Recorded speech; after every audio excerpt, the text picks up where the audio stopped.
clases de matemáticas vamos a aplicar lo aprendido con el tema de estadísticas.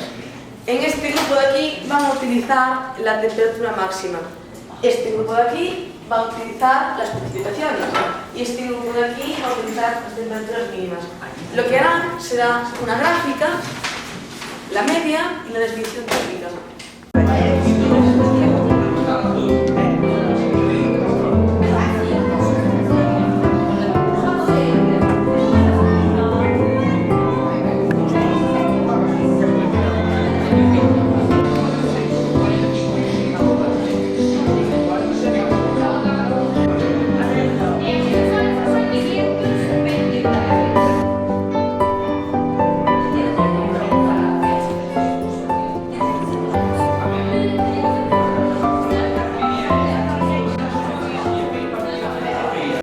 A gráfica que nos pareceu máis adecuada para representar estes datos é o histograma del polígono de frecuencias.